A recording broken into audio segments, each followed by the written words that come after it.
So now we understand all about our business case. We've identified the problem that we're trying to solve.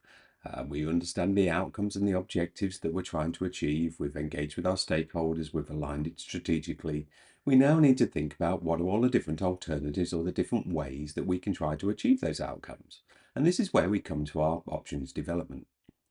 Now, this is a really key part of the business case because very often we start off with a particular idea in our mind, but as we go through this process, if we do it with complete integrity and really apply it as well as we can, then very often we end up delivering something that's either a little bit different or quite fundamentally different to what we initially started out to do.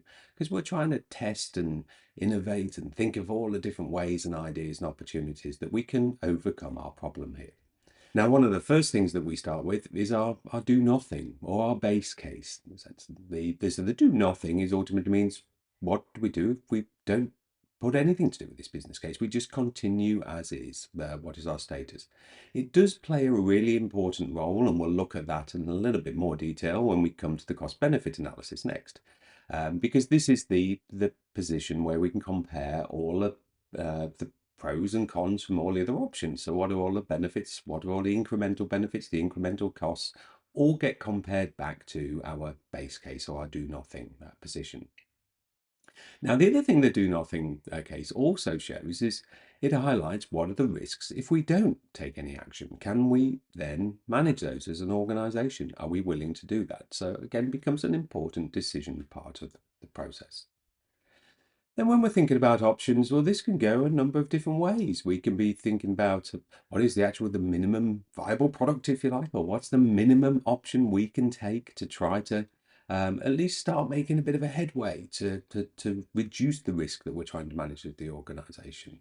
And then we can often follow through a framework of what's the ideal option, what's a really large option, what's a smaller option, and start trying to iterate in terms of different sizes from that perspective. But what also, as we come through and we're thinking about those different options, how do we try to develop them? Well, we can do that in various ways, as we've talked about earlier with stakeholder and our engagement and consultation. They may already have good, solid, sound ideas, and sometimes not so sound, of what we should be doing in terms of how to trying to solve the problem that we've got and what might be an ideal solution.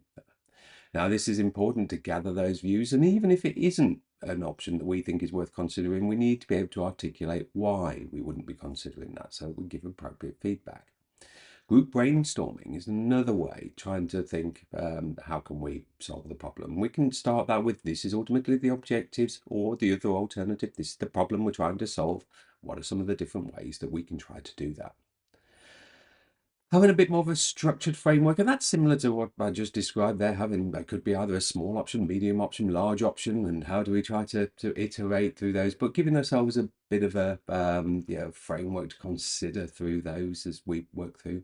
Think about how we deliver the service delivery model, if you like, in the sense do we do it in house? Is it subcontracted? Is it a shared service that we do? So thinking about the different ways of delivery.